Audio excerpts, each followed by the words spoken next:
بسم اللہ الرحمن الرحیم۔ السلام علیکم۔ ہم جو کتاب پڑھ رہے ہیں اس کا نام ہے ترک گناہان کے 40 طریقے، جمع و ترتیب سید عابد حسین زیدی صاحب، کمپوزنگ سید رضوان علی حسین زیدی صاحب۔ یہ کتاب آپ کی خدمت میں کاشانہ بصیرت آڈیو بک سیکشن کی جانب سے پیش کی جا رہی ہے۔ اب ہم کتاب کا پارٹ نمبر 6 پڑھیں گے۔ طریقہ نمبر 16، روزانہ سونے سے پہلے اپنا محاسبہ کریں۔ یہ طریقہ بھی گناہ ترک کرنے کے لیے انتہائی فائدہ مند ہے۔ امام موسی کاظم علیہ السلام فرماتے ہیں کہ وہ ہم میں سے نہیں جو اپنے نفس کا روزانہ حساب نہیں کرتا۔ مولا علی فرماتے ہیں انسان کے لیے کتنا ضروری ہے کہ ایک وقت اپنے لیے معین کرنا جبکہ تمام کاموں سے فارغ ہو چکا ہو۔ اس وقت اپنے نفس کا حساب کرے اور سوچے کہ گزرے ہوئے دن اور رات میں کون سے اچھے کام اور فائدہ مند کام انجام دیے ہیں اور کون سے برے اور نقصان دینے والے کاموں کو بجا لایا ہے۔ مولا علی ایک اور مقام پر فرماتے ہیں اپنے نفس سے جہاد کرو اور اس سے ایک شریک کی مانند حساب کتاب لو اور قرض خواہ کی طرح اس سے حقوق الہی کے ادا کرنے کا مطالبہ کرو، کیونکہ سب سے زیادہ سعادت مند انسان وہ ہے جو اپنے نفس کے حساب کے لیے آمادہ ہو۔ اور فرمایا جو شخص اپنے نفس کا حساب کرے وہ اپنے عیبوں سے آگاہ ہو جاتا ہے اور اپنے گناہوں کو جان لیتا ہے اور ان سے توبہ کرتا ہے اور اپنے عیبوں کی اصلاح کرتا ہے۔ امام صادق علیہ السلام فرماتے ہیں اس سے پہلے کہ قیامت کے دن تمہارا حساب لیا جائے تم اس دنیا میں اپنا حساب خود کر لو، کیونکہ قیامت کے دن 50 مقامات پر اپنے بندوں کا حساب لیا جائے گا اور ایک مقام میں 1000 سال تک اس کا حساب لیا جاتا رہے گا۔ رسول خدا فرماتے ہیں کیا میں تمہیں عقل مندوں کا عقل مند اور احمقوں کا احمق نہ بتاؤں؟ صحابہ نے عرض کیا یا رسول اللہ فرمائیے۔ آپ نے فرمایا سب سے عقل مند انسان وہ ہے جو اپنے نفس کا حساب کرے اور مرنے کے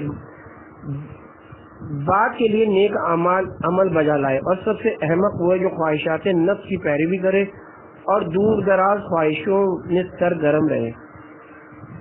ایک آدمی نے عرض کی یا رسول اللہ انسان کس طرح اپنے نفس کا حساب کرے؟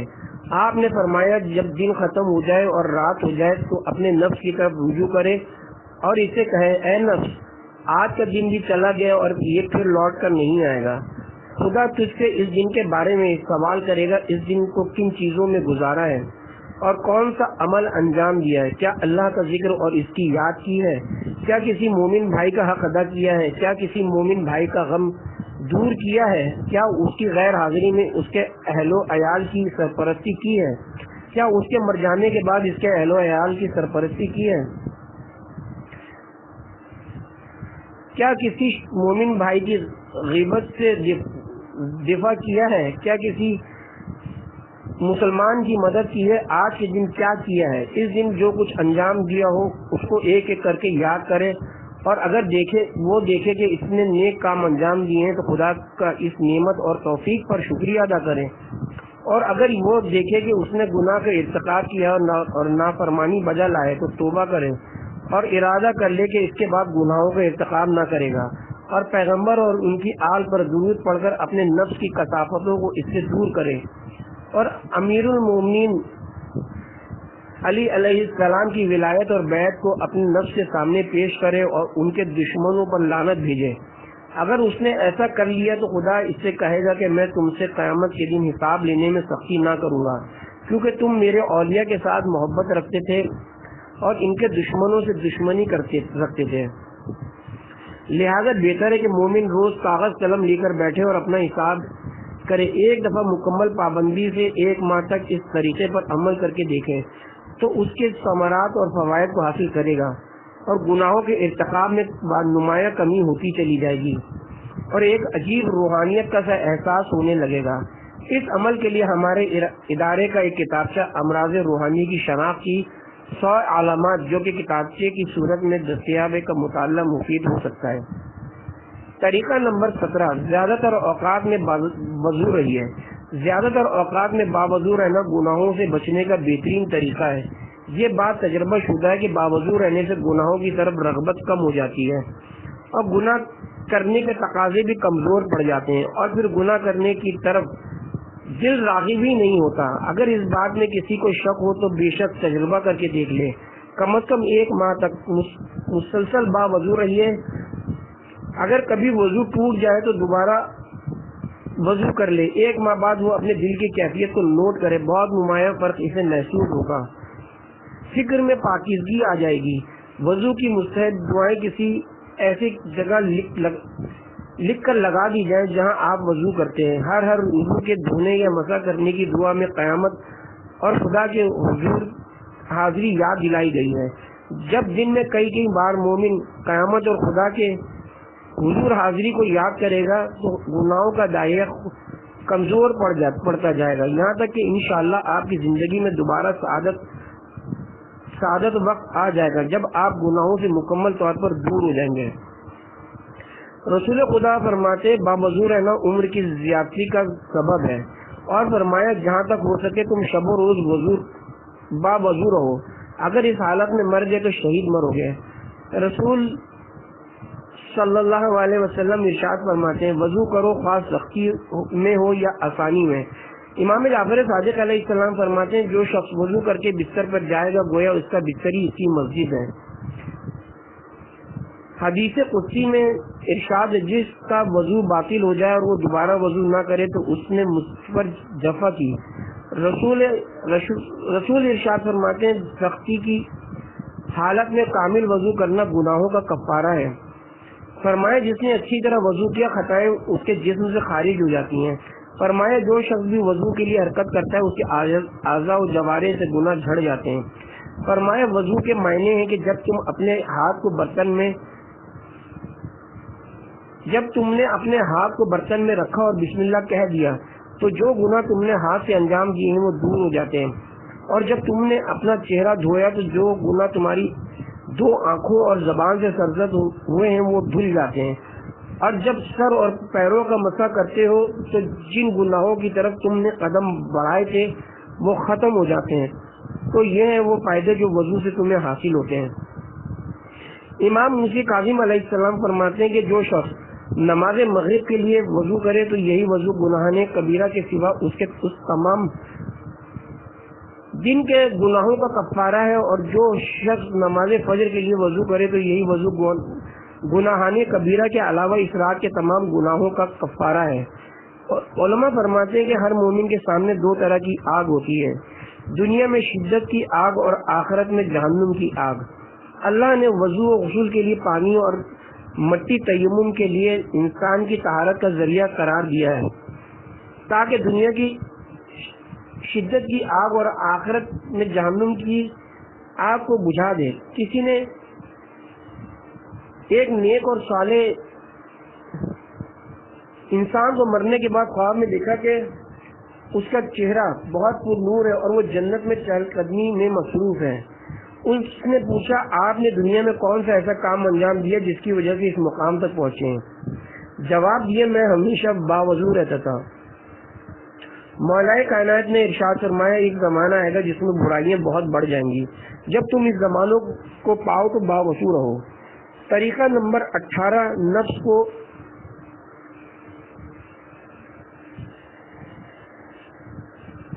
کو سزائیں دیں۔ یہ ایک انتہائی مجرب طریقہ کہ ابتدائی میں اپنے نفس کو خطاب کرتے ہوئے ڈرائیں کہ میں نے حتمی ارادہ کر لیا کہ اب گناہوں کو ترک کر دوں گا، اور اے نفس اگر تو نے اس میں میری مدد نہ کی اور مجھ سے گناہ کا ارتکاب ہو گیا تو فلاں سزا تجھے جاری کروں گا۔ مثلاً اگر میں نے غیبت کی تو اگلے دن روزہ رکھوں گا یا پوری رات شب داری کروں گا، یا اگر جھوٹ بولا تو پورے دن پانی نہ پیوں گا یا 2 وقت کا کھانا نہ کھاؤں گا، یا اگر کسی کو برا کہا تو اتنے پیسے راہ خدا میں دوں گا کہ نفس پھر گرا گزرے، یا اگر کسی مومن کا مذاق اڑایا ہو تو 2 گھنٹے دھوپ میں بیٹھا رہوں گا کہ جہنم کی آگ نہ بلا سکوں۔ امیر المومنین فرماتے ہیں جو شخص اپنے نفس کو ریاضت اور تکلیف میں زیادہ رکھے گا وہی اس سے فائدہ اٹھائے گا۔ مولا علی علیہ السلام نے یہ بھی فرمایا ہے کہ نفس کو اپنا قیدی بنانے اور اس کی عادات کو ختم کرنے میں بھوک بہت ہی زیادہ مددگار ہوتی ہے۔ اگر اس کتاب اور عہد کے بعد بھی کوئی گناہ ہو جائے تو بغیر کسی نرمی اور سستی کے جس سزا کا وعدہ نفس سے کیا ہوا تھا فوراً اس پر جاری کر دیں۔ جب نفس کو یہ احساس ہو جائے گا کہ ہم گناہ نہ کرنے پر ڈٹے ہوئے اور سزا بھی ملے گی تو وہ ہماری بات ماننے پر مجبور ہو جائے گا۔ بہت تعجب کا مقام ہے کہ ہم دنیاوی امور میں معمولی سی غلطی پر دوسروں کو سزا دیتے ہیں اور تنبیہ کرتے ہیں، لیکن اپنے نفس کو پاک کرنے میں اس روش پر عمل نہیں کرتے۔ نفس کو سزائیں دینا رسول و ائمہ کے ادوار میں بھی جاری تھا اور لوگ اس طریقے سے فائدہ اٹھاتے تھے۔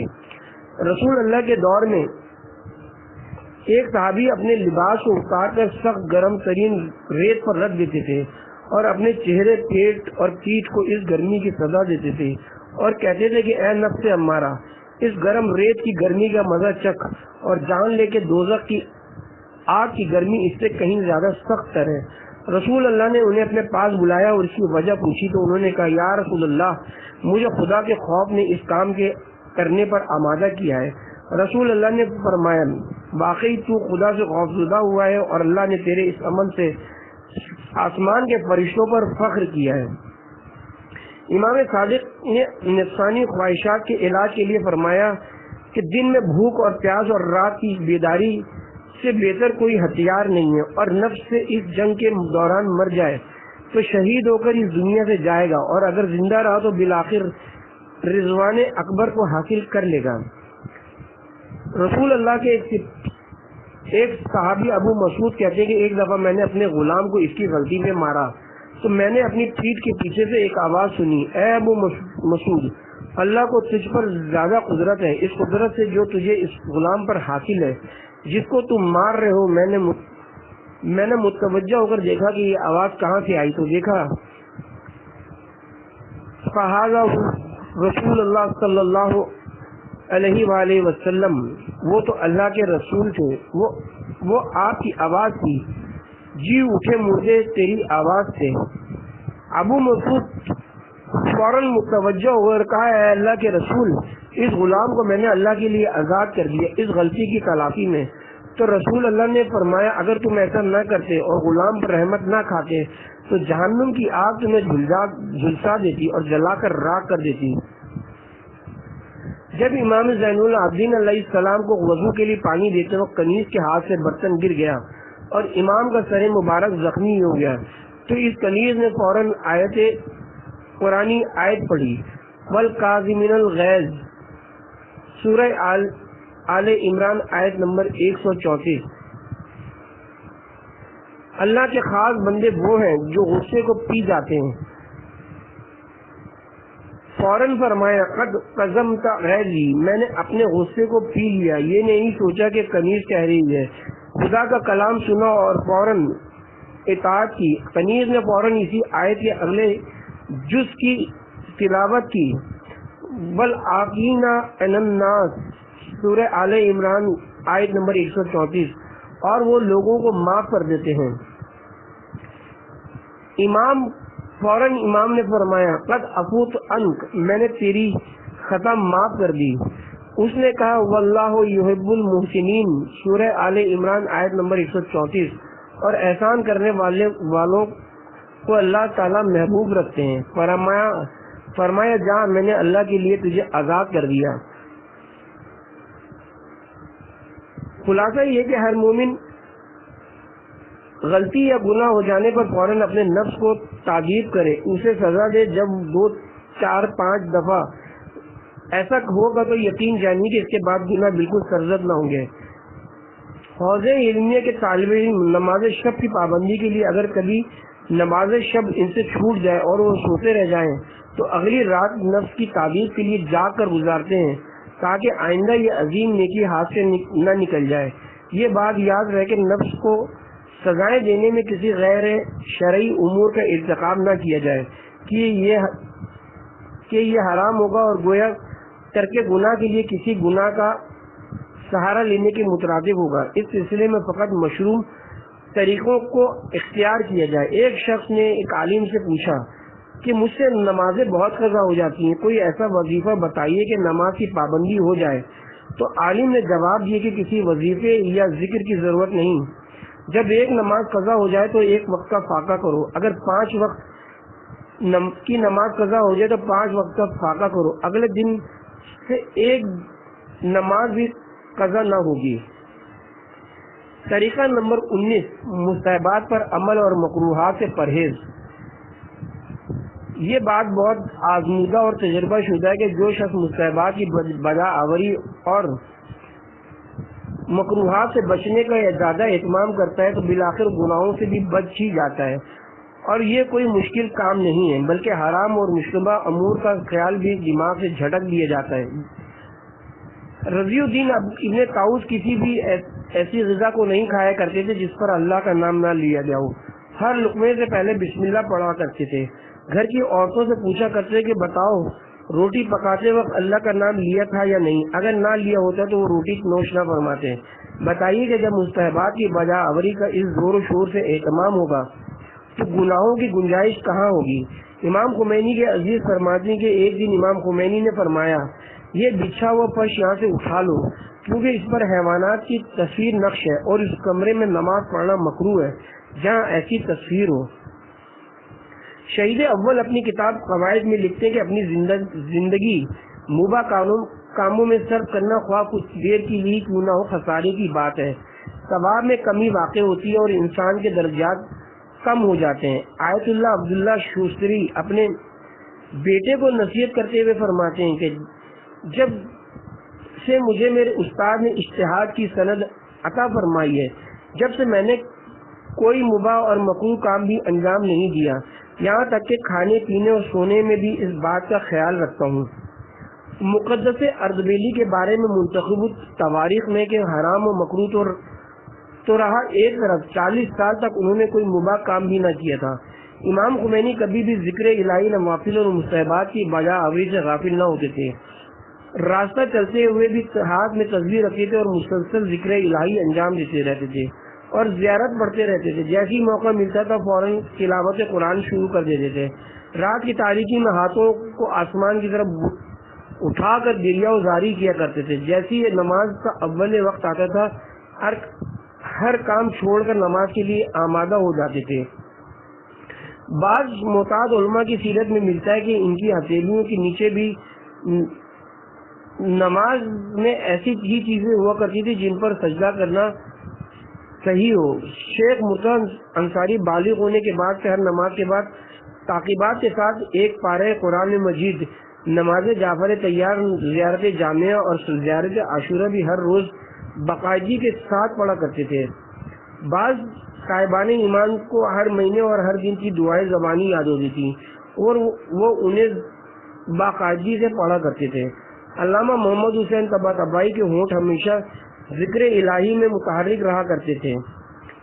ملا صدرہ نے 7 مرتبہ پیدل حج کی اور آخری حج کے دوران ہی انتقال کر گئے تھے۔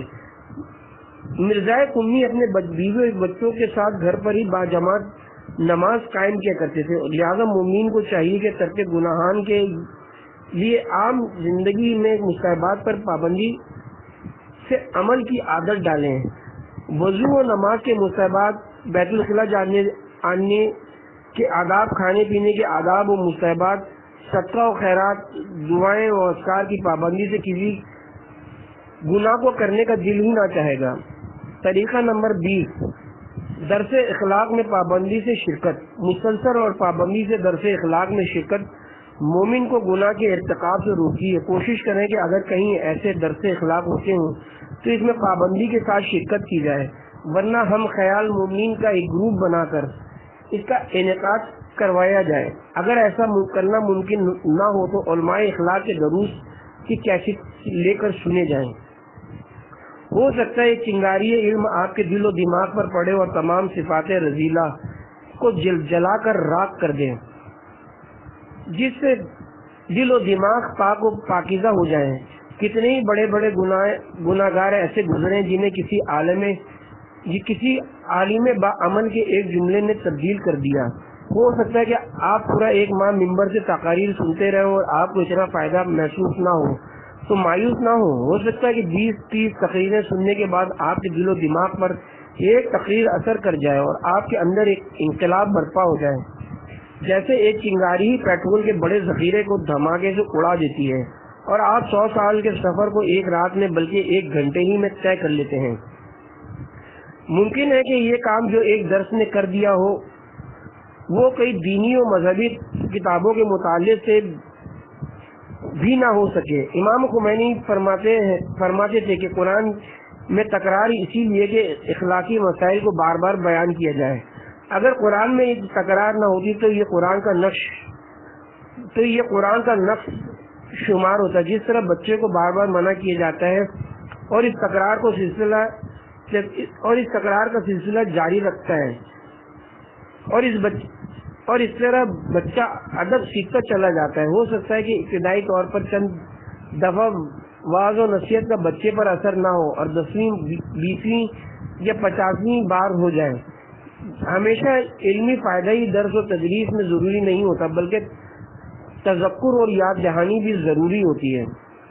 آیت اللہ شہید مرتضی مطہری فرماتے ہیں، میں امام خمینی کے درس اخلاق میں جایا کرتا تھا۔ جمعرات اور جمعے کو ہونے والے دروس سن کر میں اتنا منہمک اور بے خود ہو جاتا تھا کہ پیر اور منگل تک مجھ پر ان کا اثر باقی رہتا تھا۔ میری معنوی شخصیت کی تعمیر میں ان دروس کا بہت اہم حصہ ہے۔ آیت اللہ العظمی آقا بروجردی نے مرحوم الحاج مرزا علی آقا شیرازی کو اخلاق کا درس دینے کے لیے قم بلوایا تھا۔ جب ہر علم کو سیکھنے کے لیے کسی رہبر استاد کی ضرورت ہوتی ہے، یہ کیسے ممکن ہے کہ اخلاق کو سیکھنے اور سمجھنے کے لیے کسی کی ضرورت نہ ہو؟ معلم اخلاق کے انتخاب میں یہ بات ملحوظ خاطر رہے کہ اس کے قول اور فعل میں تضاد نہ ہو۔ مخلص ہو کہ کاغذ پر لکیریں فقط اسی وقت سیدھی ہوں گی جب اس کا پیمانہ اسکیل سیدھا ہوگا۔ ایسے علماء ہوں جو حب دنیا و حب جاہ و شہرت کی خواہشات سے پاک ہوں۔ علامہ محمد حسین طباطبائی کے شاگرد بہت کوشش کرتے تھے کہ ان کے پیچھے نماز با جماعت پڑھیں، جبکہ وہ انتظار کرتے تھے کہ کسی اور کی اقتداء میں نماز ادا کریں۔ ایک دن ایک شاگرد نے علامہ طباطبائی سے کہا، 40 سال سے یہ دل میں یہ خواہش رکھتا ہوں کہ ایک نماز آپ کی امامت میں ادا کروں، ابھی تک مجھے یہ سعادت حاصل نہیں ہو سکی ہے، آج میری یہ خواہش پوری کر دیجیے۔ اس بات پر آپ نے مسکرا کر فرمایا، ان 40 سالوں میں 1 سال کا اضافہ اور صحیح۔ پھر فرمایا، میری درخواست ہے کہ تم ہی نماز پڑھاؤ۔ شاگرد نے تعمیل حکم کی اور انتہائی شرمندگی اور خجالت میں نماز مغرب کی امامت کی اور علامہ طباطبائی نے اس کی اقتداء میں نماز ادا کی۔ آپ ہمیشہ رسول اللہ کی اس روایت پر عمل کرتے تھے کہ اپنے عمل کو ہر قسم کی ریاکاری اور دکھاوے سے محفوظ رکھو اور صرف خوشنودی خدا کے لیے انجام دو، کیونکہ تمہارے عمل کا خریدار اللہ ہے اور وہ تمہارے عمل کی حقیقت سے اچھی طرح واقف ہے۔ ایک دانشور کا کہنا ہے کہ لوگ ہمیشہ عالم دین سے عمل کے اعتبار سے ایک درجہ کم ہوا کرتے ہیں، اس طرح کہ اگر عالم نیک اور پرہیزگار ہو تو لوگ اس کی پیروی میں حرام کا ارتکاب نہ کریں گے، البتہ مکروہات کر سکتے ہیں۔ عالم اگر مستحبات پر عمل کرے گا اور مکروہات سے بچے گا تو لوگ فعل مباح کو انجام دیں گے، عالم اگر مباح کاموں کو کرے گا تو لوگ مشتبہ اور مشکوک افعال انجام دیں گے۔ اسی طرح عالم اگر مشکوک افعال انجام دے گا تو لوگ حرام کام کرنے لگیں گے، اور اگر عالم حرام کام کر بیٹھے گا تو باقی لوگ بالکل بے دین اور فاسق و فاجری ہو جائیں گے۔ بعض جگہوں پر اس کا مشاہدہ کیا جا سکتا ہے۔ بقول امام خمینی لوگ ایسے بے عمل عالم سے نہیں بلکہ پوری صنف علماء سے منہ موڑ لیتے ہیں، لہذا علماء با عمل کے دروس کا انعقاد کروانا ہر علاقے کے مومنین کے فرائض میں سے۔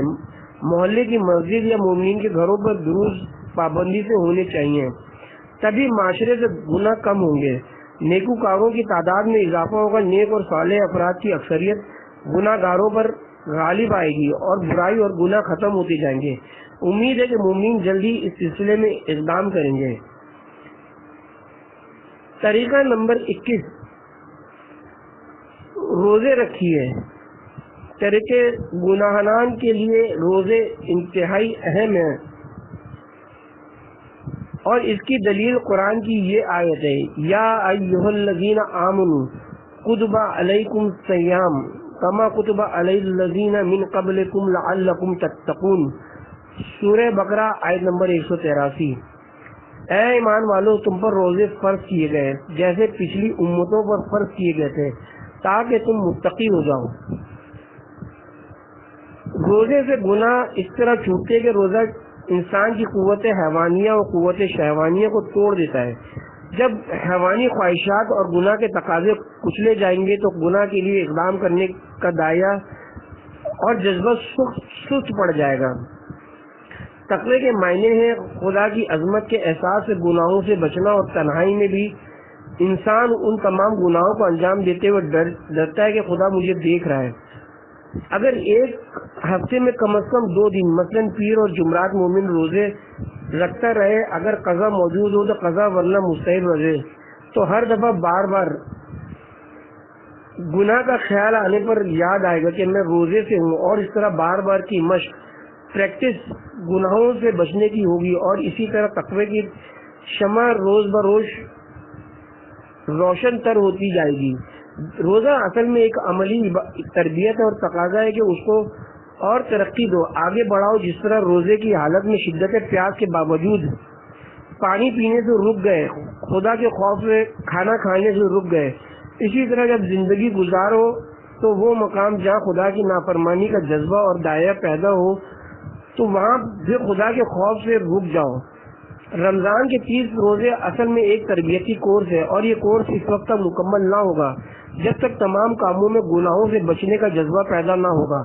یہ کیا ہوا کہ خدا کے خوف سے پانی پینے سے تو رک گئے، لیکن عام زندگی میں زبان، اعضاء اور جوارے سے گناہ بھی ہو رہے ہیں۔ گویا حلال کو تو چھوڑ دیا مگر حرام میں گرفتار رہے۔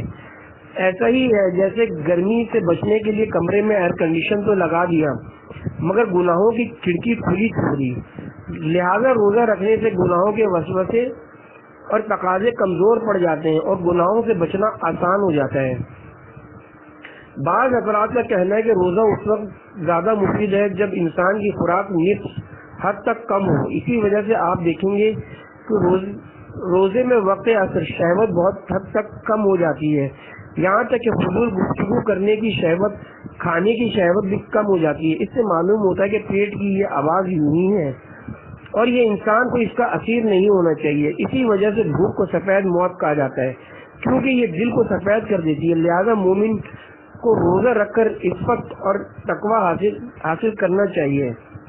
تقوی محدود ہو جانے کو نہیں کہتے بلکہ نفس کے مالک ہونے اور اس پر غلبہ کا نام تقوی ہے۔ روزہ ایک ایسی عبادت ہے کہ جس میں اخلاص اور قصد قربت کی تکمیل اور تربیت ہوتی ہے۔ گناہوں اور لذات کے ترک سے روزے دار کا دل صاف اور پاک ہو جاتا ہے اور وہ نور خدا کو جذب کرنے کی زیادہ قابلیت پیدا کر لیتا ہے۔ اسی لیے روزے دار کا سانس لینا اور سونا بھی عبادت اور ثواب بتایا گیا ہے۔ روزے میں انسان زیادہ نماز، دعا، ذکر اور تلاوت قرآن اور صدقہ و خیرات کی طرف مائل ہوتا ہے، اور یہ سب چیزیں خود بھی اسے گناہوں سے اور دور کر دیتی ہیں۔ طریقہ نمبر 22، روزانہ مسلسل اور بار بار توبہ۔ توبہ تہذیب اخلاق کے حصول کا پہلا قدم ہے اور اس سالکین کے سفر کا نقطہ آغاز ہے۔ ملا محسن فیض کاشانی محجت البیضہ کی 7ویں جلد میں فرماتے ہیں، اس میں کیا مشکل ہے کہ سب فرزندان آدم ارتکاب خطا کے بعد حضرت آدم کی پیروی کریں، اس لیے کہ صرف نیک اعمال کی بجا آوری فرشتوں سے ہی ہو سکتی ہے، جبکہ برائی کی تلافی نہ کرنا شیاطین کی خصوصیت ہے اور شر کے بعد خیر کی طرف پلٹنا انسان کی طبیعت ہے۔ امام زین العابدین علیہ السلام فرماتے ہیں کہ اے میرے معبود، تو نے اپنے بندوں کے لیے عفو درگزر کا دروازہ کھولا ہے، اب جب کہ دروازہ کھلا ہے کوئی اس دروازے سے نہ گزرے تو اس کے پاس کیا عذر باقی ہے۔ مولا علی فرماتے ہیں، موت کے خطرے کی موجودگی میں جو شخص توبہ میں تاخیر کرتا ہے وہ سب سے بڑے خطرے سے دوچار ہے۔ رسول اسلام فرماتے ہیں کہ توبہ کو مقدم اور گناہ کو مؤخر رکھو۔ پروردگار عالم کا توبہ کے لیے بار بار حکم دینا اس بات کی دلیل ہے کہ معاف کر دینے کا مکمل ارادہ ہے۔ اے اہل ایمان تم سب اللہ کی بارگاہ میں توبہ کرو، امید ہے کہ تم فلاح پاؤ گے۔ سورہ نور آیت نمبر 31۔ آیت میں جمین کا لفظ اس بات کی دلیل ہے کہ ہر گناہ گار کو توبہ کا حکم دیا گیا ہے، اور بار بار توبہ جب مومن کرتا رہے گا تو آیت میں فلاح پا جانے کی خوشخبری بھی ہے، جس کے معنی یہ ہیں کہ بار بار کی توبہ گناہوں سے بالآخر مکمل طور پر بچا لی جائے گی۔ سورہ نساء آیت نمبر 11 میں ہے کہ مگر جو لوگ توبہ کر لیں، ایمان لائیں اور عمل صالح انجام دیں تو اللہ ان کی برائیوں کو نیکیوں سے تبدیل کر دے گا۔ بس یہ بات یاد رہے کہ نمبر 1 توبہ کرنے والا مسلسل کوشش کرتا رہے، نمبر 2 گناہوں کی محفل و عوامل سے دور رہے جو اس کے اندر گناہوں کی رغبت کو پیدا کریں، نمبر 3 ایسے ڈرامے فلمیں یا مناظر نہ دیکھے جو اسے گناہ کی طرف لے جائیں، نمبر 4 نیکیوں کو مسلسل انجام دیتا رہے، نمبر 5 جس کا حق مارا ہو اسے واپس کرے، نمبر 6 جو عبادات فوت ہوئی ہوں ان کو کی قضا بجا لائے، مثلا نماز، روزہ، حج وغیرہ، نمبر 7 جن گناہوں کے کفارے موجود ہیں ان کے کفارے ادا کرے، مثلا قسم توڑنا بلا عذر شرعی، روزہ نہ رکھنا وغیرہ، نمبر 8 جو گناہ دل کو طاری کر دیتے ہیں ان کی خرابی کی اصلاح کے لیے اس قدر نیک اعمال انجام دے کے نورانیت تاریکی پر غالب ہو جائے، نمبر 9 گناہوں کا وسوسہ آتے ہی دل کو ذکر خدا کی طرف موڑ دیں، نمبر 10 گناہوں کے آثار، نتائج اور آخرت کے عذابوں کا بار بار مطالعہ کرے یا سنے، کہیں غفلت کے نتیجے میں دوبارہ گناہ کی خواہش نہ پیدا ہو جائے۔ بس ضروری ہے کہ اس طرح کی توبہ فقط اس وقت ہی ہو سکے گی جب توبہ ہر گناہ کے بعد ہو، بار بار ہو اور مسلسل ہو۔ طریقہ نمبر 23 پاکیزہ اور حلال غذا کھائیں۔ انسان کی خوراک کا براہ راست اس کے اخلاق پر اثر ہوتا ہے۔ سورہ مومنین آیت نمبر 51 میں اے رسول پاکیزہ خوراک کھاؤ اور عمل صالح انجام دیتے رہو۔ بحار الانوار میں ہے جو شخص یہ چاہتا ہو کہ اس کی دعا قبول ہو وہ اپنی خوراک اور پیشہ پروفیشن پاکیزہ رکھے۔ حضرت امام حسین علیہ السلام نے عاشور کے دن کوفے کے سنگدل فوجیوں کے سامنے جب خطبہ دینے کا ارادہ کیا تو وہ خطبہ سننے پر آمادہ نہ ہوتے اور شور و غل کرتے تھے۔ اس پر آپ نے فرمایا چونکہ تمہارے پیٹ حرام سے بھرے ہوئے ہیں لہذا اللہ نے تمہارے دلوں پر مہر لگا دی ہے۔ ایک دن شریک بن عبداللہ عباسی خلیفہ مہدی کے پاس گیا۔ خلیفہ نے کہا تمہیں 3 کاموں میں سے ایک ضرور قبول کرنا پڑے گا، یا تو تم قاضی کا عہدہ قبول کرو یا میرے بیٹے کے استاد بن جاؤ یا ہمارے ساتھ کھانا کھاؤ۔ شریف نے سوچا کہ تیسرا کام زیادہ آسان ہے اور کھانے کے لیے تیار ہو گیا۔ جب حرام کھانوں کی دعوت سے فارغ ہوا تو باورچی نے خلیفہ سے کہا کہ یہ کھانا کھانے کے بعد یہ شخص کبھی فلاح و سعادت کی خوشبو بھی نہ پا سکے گا، اور پھر ایسا ہی ہوا۔ اس کے بعد شریک نے قاضی کا عہدہ بھی قبول کر لیا اور اس کے بیٹے کو پڑھانے پر بھی آمادہ ہو گیا۔ لہذا مومن کو چاہیے کہ اپنے ذرائع آمدنی اور غذا کا بہت خیال کرے کہ کہیں کوئی حرام سے اس میں شامل نہیں ہو رہا، کیونکہ اگر حرام اس میں شامل ہو گیا تو پھر کوئی نصیحت اثر نہ کرے گی اور انسان گناہوں کی دلدل میں دھستا چلا جائے گا۔ لہذا مندرجہ ذیل امور کا ضرور خیال کریں اور علماء سے ضرور اپنے مجتہد کے مسائل کے مطابق معلومات حاصل کریں۔ نمبر 1 اپنی نوکری اور تنخواہ کے جائز یا ناجائز ہونے کی معلومات۔ نمبر 2 اپنے بزنس اور پیشے سے متعلق مسائل اور معلومات۔ نمبر 3 بچت اور دیگر چیزوں پر واجب الادا خمس صحیح طور پر ادا ہوا یا نہیں۔ نمبر 4 میراث کی صحیح تقسیم ہوئی تھی یا نہیں۔ نمبر 5 بینک اکاؤنٹ اور مختلف اسکیموں میں لگایا گیا پیسہ اور اس کا منافع جائز بھی ہے یا نہیں، وغیرہ وغیرہ۔ غرض جس طریقے سے بھی مال آ رہا ہے اس کی کڑی نگرانی کرے کہ حکم خدا کی خلاف ورزی سے کہیں وہ مال حرام میں تبدیل نہیں ہو رہا ہو، کیونکہ حرام غذا اور مال کے ساتھ گناہوں سے پرہیز دیوانے کے خواب سے زیادہ حقیقت نہیں رکھتا ہے۔ طریقہ نمبر 24 ارد گرد کے ماحول کو پاکیزہ بنائیے۔ پاکیزہ اور صاف ماحول میں پاکیزہ افرادی پروان چڑھتے اور گناہ آلود ماحول میں گناہ گاروں کی پرورش ہوتی ہے۔ برائی کے ماحول میں بہت مشکل ہے کہ نیک انسان پروان چڑھیں، خواہ تعلیمات کتنی طاقتور اور مؤثر ہوں۔ جس طرح بارش کے قطروں کے بری اور بنجر زمین پر برسنے سے خوبصورت پودے نہیں اگتے، جبھی پیغمبر اسلام فرماتے ہیں کہ کوڑے کے ڈھیر پر اگنے والے خوبصورت پودوں سے اجتناب کرو۔ صحابہ نے کہا یا رسول اللہ آپ کا اشارہ کس طرف ہے؟ آپ نے فرمایا برے ماحول میں پرورش پانے والی خوبصورت عورت۔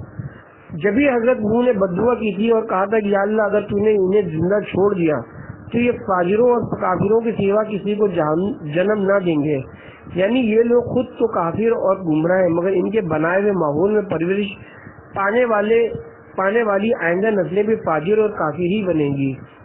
پہلا فریضہ تو یہ کہ مومن اپنے ارد گرد کے ماحول سے گناہوں کو دور کرے، گھریلو ماحول کو پاکیزہ بنائے۔ یہ کیسے ممکن ہے کہ گھروں میں فحش ٹی وی چینل شترے بے مہار کی طرح آزاد ہوں اور اس گھر کے رہنے والے افراد صالح بن جائیں، وہاں رہنے والے بچے نیک بن سکیں۔ لہذا ضروری ہے کہ ایسے ٹی وی چینل جو فحش اور بیہودہ اور اخلاق سوز پروگرام نشر کرتے ہیں انہیں فلٹر کر کے نکالا جائے۔ ایسے تمام ڈائجسٹ اور میگزین جو عقائد، افکار اور کردار کے لیے خطرناک ہو انہیں گھر میں لانے سے باز رہا جائے۔ نیکوکار اور دیندار مومنین کے گھروں میں آمد و رفت کو بڑھایا جائے۔ گاہے بگاہے گھر میں مجالس ازا معصومین کے جشن ولادت، شب جمعہ، دعائیہ پروگرام، دینی معاملات پر گروپ ڈسکشنز یا